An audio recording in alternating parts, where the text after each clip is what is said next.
¿Qué tal, amigos? Sean bienvenidos. Hoy vamos a desarrollar un tema muy interesante, ¿verdad, Roque? Sí, el tema de hoy se trata sobre qué puedo cambiar y qué puedo aceptar en mi pareja. Viste que esas dos palabras, cambiar y aceptar, parecieran contradictorias, pero vamos a ver un poco cómo se van confluyendo en la misma dinámica de la relación. Claro, o sea, todos en nuestras relaciones de pareja vamos a pasar por ahí.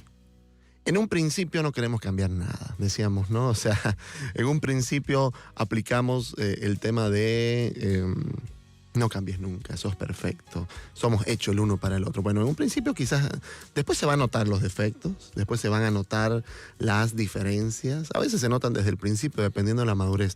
Pero por lo general vamos a pasar todos por la etapa de querer cambiar algunas cosas o a veces meternos en una empresa muy difícil que es cambiarlo todo o querer cambiarlo todo, ¿no? Una vez fuimos a un congreso con Ricky y uno de los terapeutas que allí decía, que ella exponía, planteó la idea de que en el matrimonio hayan recontratos. Por supuesto que nosotros no estamos de acuerdo con eso, pero como idea me parece interesante porque, a ver, está sostenido bajo el argumento de que no somos los mismos. Después de 10 años de matrimonio, ¿vos estás casado con la misma mujer con la que te casaste? No, claro. Por supuesto que no. Entonces lo que él decía era, propongo que hayan recontratos de matrimonio, algo así como que, bueno, nos casamos hasta el tercer año. El contrato es válido por 7 años, creo decía. O por 7 años, ¿no? A los 7 años vemos y si nos seguimos eligiendo como pareja, prolongamos el contrato, ¿no? Una cosa que desde nuestro punto de vista no se entendía mucho, o sea, por lo menos no estábamos acostumbrados, no tiene sentido por el valor del sacramento, pero claro, era un congreso que no era religioso necesariamente, ¿no? Así que... Claro, se hablaba del contrato civil. Se hablaba del contrato civil, por supuesto. Pero como idea, es interesante, Ricky, porque nos cuesta cómo hacer para seguir casados con la persona con la que me casé. Claro, ese temor al final, digamos, la cuestión de base, el problema de esa propuesta es que la cuestión de base está en el miedo. Sí. En el miedo de que de aquí a unos años ya no nos amemos más. ¿Cuántas veces en consejería vos escuchaste el término de es que él ya no es igual? O ella se acabó el amor. O ella cambió conmigo, ¿no? Ya no es lo mismo. Bueno, hay que ver mucho qué hay detrás de esas expresiones. Probablemente sí tengan sentido y sí tengan justificación, pero lo que hay que entender es que los seres humanos no somos los mismos. Si usted se queda con la idea inicial de quién era su pareja al principio y solamente vive añorando esa parte, usted no disfruta de la pareja que tiene. Si usted tiene en su mente una pareja ideal que no tiene, y para pensando en la pareja ideal que no tiene, se desconecta de la pareja real que tiene, de esa que está durmiendo a su lado, de esa que desayuna con usted. Y cuando esa real le falta, wow, cuánto extrañamos eso, ¿no? Claro, es interesante, Roque, porque también debería haber como un límite y decir, ok, ¿qué puedo aceptar y qué no? ¿Qué pasa si hay algo que no puedo aceptar? Hay una propuesta de John Gottman, que es un terapeuta de pareja a quien nosotros seguimos bastante, su propuesta, su metodología, su manera de hacer terapia. Y él es un clínico y al mismo tiempo un investigador. O sea, una persona que ha trabajado con parejas durante largos años, pero también ha investigado sobre cómo funcionan las parejas felices principalmente. Y él habla sobre un tema interesante y él dice, estadísticamente hablando, el 69% de los problemas de pareja son problemas irresolubles. Yo cuando leí eso dije, pucha, ¿y para qué estoy, digamos, no? O sea, si solamente el 40%... 30. O mejor dicho, si solamente el 30% de los problemas de pareja se pueden resolver, o sea, ¿por qué me esfuerzo en lo que me esfuerzo? ¿Cuál es el sentido de hacerlo? Cuando seguí leyendo la propuesta, él decía, en realidad cuando hablamos de problemas irresolubles, significa que son cosas que no pueden cambiar, pero que sí uno puede reformularlas, sí uno puede cambiarles el significado, sí uno puede profundizar en ella y dialogar sobre ellas. ¿A qué nos referimos entonces como problemas irresolubles? Desde la visión de Gottman, un problema irresoluble es aquellas diferencias que hay en una misma pareja entre él y ella. Diferencias, por ejemplo, de cultura, diferencias de mentalidad, diferencias de filosofía de vida, diferencias de valores familiares y de creencias familiares y de cómo se hacían las cosas en mi familia versus cómo se hacían las cosas en la tuya. O cómo se hacen actualmente. Cómo se hacían antes, en fin. Toda esa amalgama de cosas de quién es el otro y por qué es como es, dan lugar a lo que conocemos como problemas irresolubles. ¿Se te ocurren algunos ejemplos de problemas irresolubles, Ricky?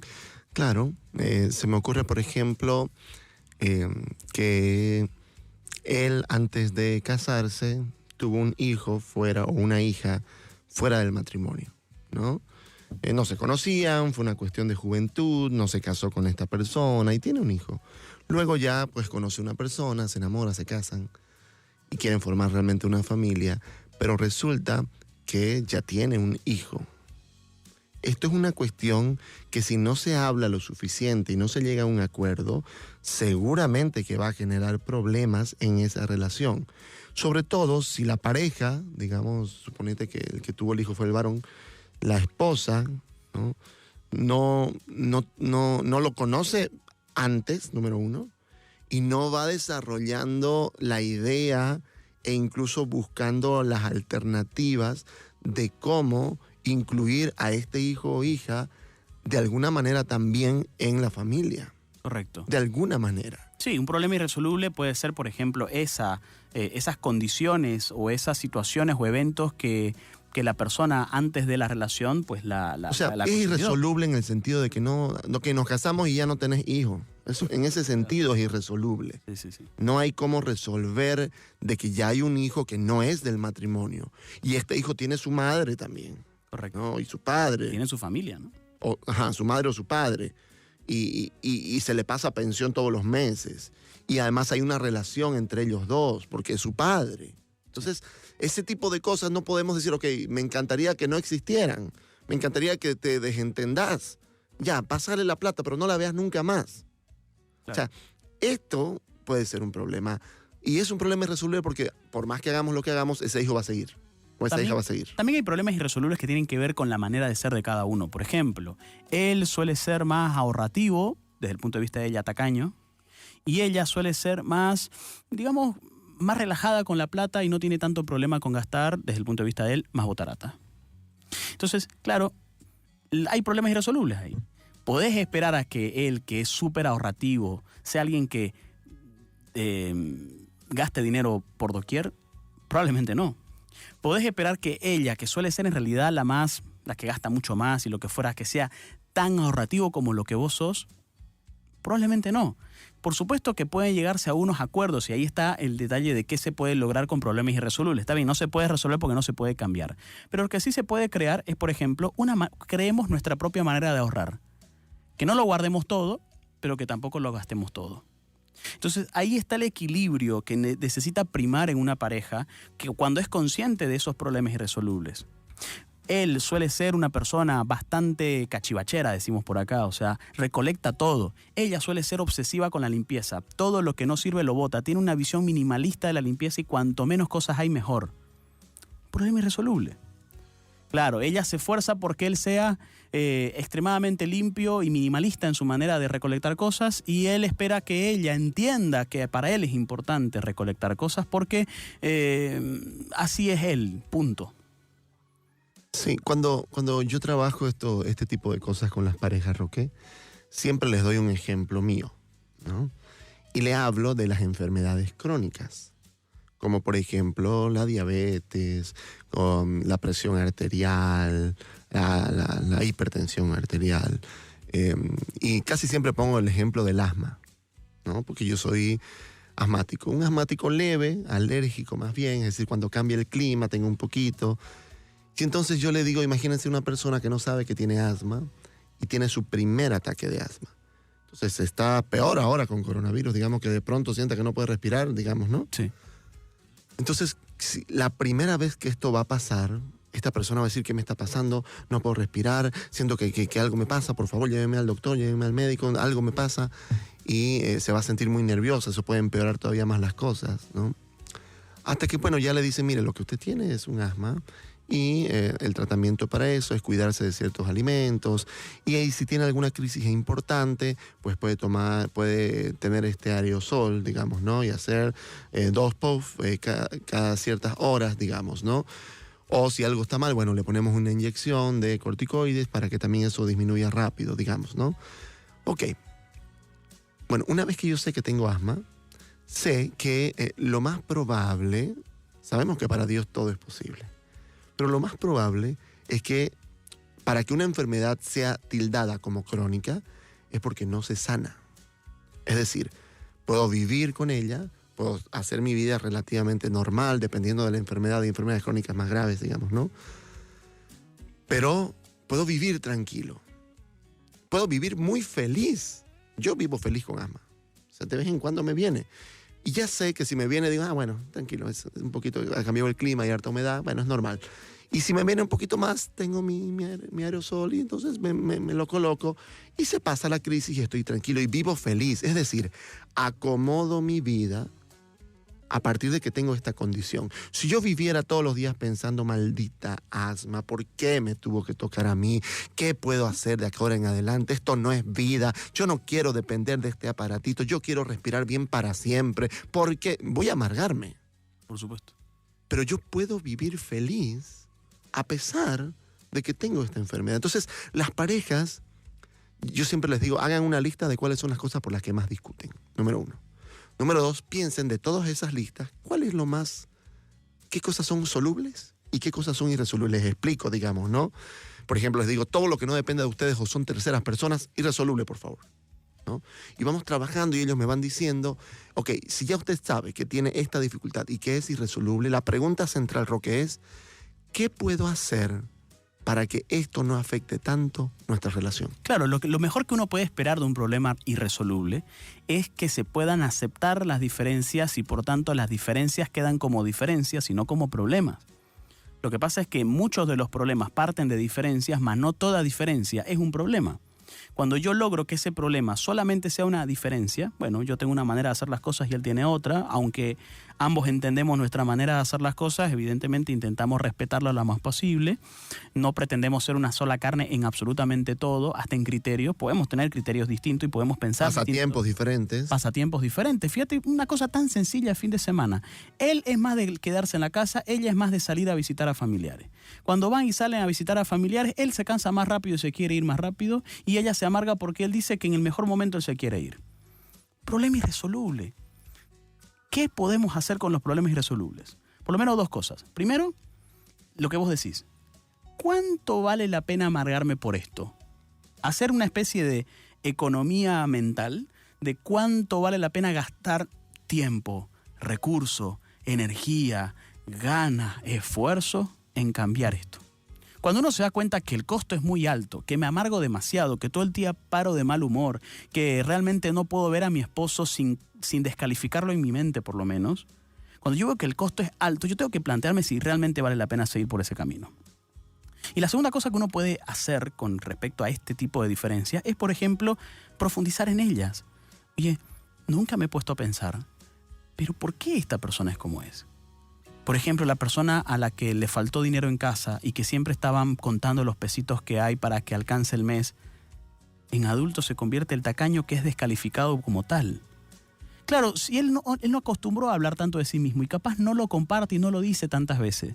Pero cuando uno tiene esa mirada más profunda de ver las cosas, de cuál es la historia del otro y por qué el otro es como es y qué en su historia puede tener sentido para explicar esta situación que a mí me problematiza, entonces yo empiezo a descubrir y cambiarle el significado a ciertas cosas. Yo recuerdo, Roque, pensando bien, nosotros, a la comunidad a la que yo pertenezco, y vos también, hacemos retiros en un colegio. Y en ese colegio también había una parroquia. Y el párroco de esta parroquia, padre Francisco Borelo, que en paz descanse, un gran sacerdote, cuando hacíamos estos retiros para muchísimos jóvenes, 800, 1000 jóvenes, ¿no? Mucha gente, yo recuerdo muy bien que él revisaba la basura después de cada comida. Y venía y renegaba, decía, no puede ser, y agarraba el micrófono, ¿no? Se iba allá adelante y decía que él era italiano, no puede ser que ustedes boten comida, decía, ¿no? Y entonces él iba revisando. Y yo decía, pucha, este padrecito es gruñón. Un poquito, ¿no? Un poquito cascarrabia. Y luego me contó alguien que lo conocía más de cerca, que él le tocó vivir, siendo niño, en la Segunda Guerra. Sí. Y pasar por la hambruna tan terrible que vivió Europa en general, pero sobre todo países como Italia, digamos, ¿no? al final de la guerra y en la posguerra, una hambruna terrible. Entonces él no soportaba ver que hayan jóvenes que desperdicien la comida, que se sirvan demasiado para tirarlo después, ¿no? Obviamente que esta es una práctica realmente muy mala, no todos debemos comer y lo que bueno, no lo podemos dar a alguien que lo necesite. Pero, ok, uno entiende, cuando conoce la historia, uno entiende por qué esta persona se indigna tanto con esto. Y las parejas tienen que hablar de eso, Roque. Sí, este es un tema sensible para mí, porque mi historia es esto. O sea, cuando uno entra a ese nivel de profundidad, vos sabés que hay parejas que dicen, Roque, nos conocemos muchísimo, pero cuando les toca preguntas sobre la infancia, sobre los momentos duros, sobre los temas difíciles, a ese nivel no llegan en la conversación. Y es que ser pareja supone también profundizar en esos aspectos. Escuchaba a una persona decir que, claro, durante mucho tiempo él siempre salía, estaba con sus amigos, tomaba sus cervezas y tal, pero ella de pronto empezó a ir a la parroquia, empezó a ir al grupo y tal, y claro, empezó a problematizarse por ciertas cosas que antes no eran un problema. 25 años pasaron sin que eso sea un problema y en este último empieza a ser un problema. Entonces él dice, pucha, pero ¿qué? ¿No? Y me parece bastante válida ambas cosas, ¿no? Porque por un lado digo, me doy cuenta que esto es malo, que esto no es agradable a los ojos de Dios, pero al mismo tiempo hay un esposo que dice, o sea, no siento que querrás estar conmigo, siento que querés cambiarme a una persona que yo no soy y no sé si voy a poder hacer eso. O sea, es muy importante esto también para las personas de fe, donde ella o él va a la parroquia o al grupo, lo que fuera, y él no, es muy fácil descalificar desde allá, ¿no? Es muy fácil decir desde cierto lugar, a partir de acá, esto es inaceptable, esto no es así. Y sí hay una buena intención evangelizadora y eso lo entiendo. Sobre todo porque la gente quiere avanzar hacia el ideal. Por supuesto. Y eso está bien. Por supuesto. El problema es cómo. Exacto. Descalificándolo todo el tiempo, diciéndole que es un pecador, que todo lo hace mal, que no sabe hacer nada. Y no vas que a conseguir. Viví los anteriores 25 años de mi vida engañado. Claro. Bueno, estoy exagerando, digamos, ¿no? Pero, o sea, hay que mirar hacia adelante porque, sobre todo si se han casado por la iglesia, usted, pues, prometió amarlo a él. Claro. No a la idea que usted quiere. A él, a esta persona en específico.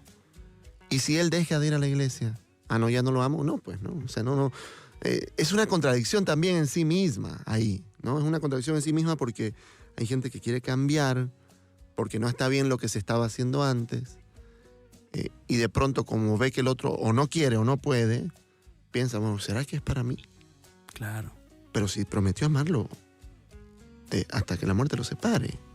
Y eso también, obviamente, es algo que los creyentes tenemos como un valor fundamental, la indisolubilidad, ¿no?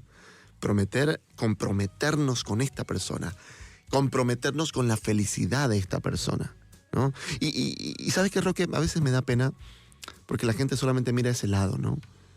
El lado de lo que no me gusta, de lo que no sirve, no funciona, ¿no? Eso es lo que me cuesta aceptar. Y cuando se separa, recién se da cuenta de lo otro. Recién se da cuenta de lo otro. Pero que sí le gustaba. Claro, usted cuando usted tiene todas estas cosas que no le gusta y se separa, le cuento que también se separa de las cosas que sí le gustan. O sea, se separa y uno se da cuenta de eso y pucha, y ahora él hacía el desayuno.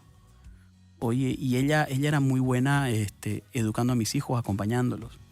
Etcétera, etcétera. O sea, uno se empieza a dar cuenta de eso y ahí como que puede echarse para atrás y a veces es demasiado tarde, Ricky. Por eso es importante que uno pueda realmente reflexionar estas cosas, no solamente, o sea, a eso le llamamos nosotros pensar fuera de la caja, no solamente pensar en lo evidente, en lo que me molesta en este momento, sino en ver lo que no estoy pudiendo ver como resultado de esta negatividad que me embarga el criticar constantemente a mi pareja, ¿no?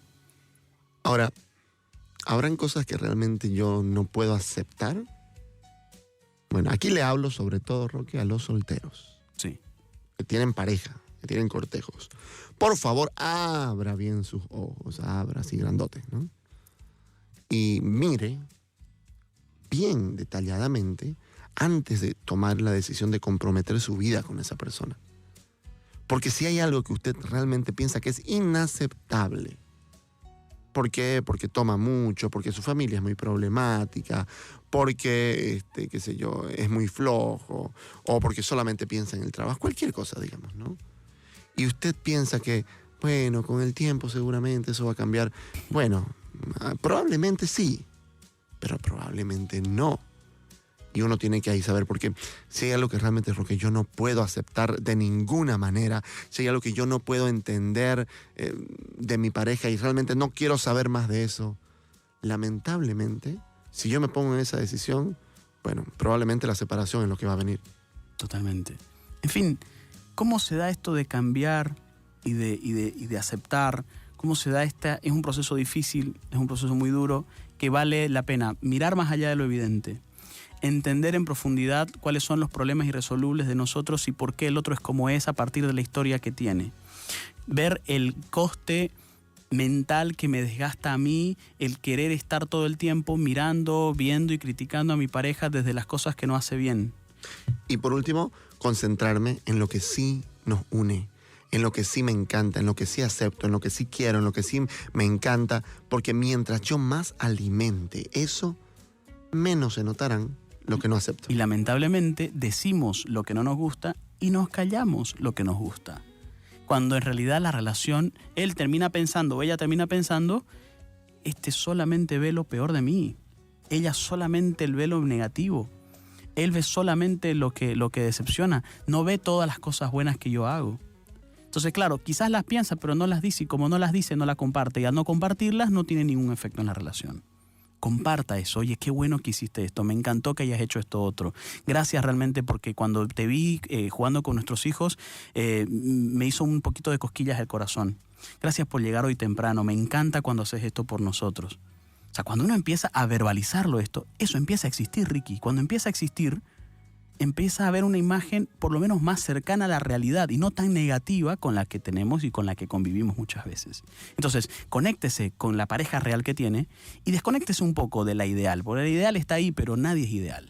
Usted puede separarse, buscarse otra persona, no hay problema. Y se va a dar cuenta que ese también tiene sus problemas irresolubles. Así que usted de los problemas irresolubles no escapar nunca. Con la pareja que usted tiene, puede ser muy feliz.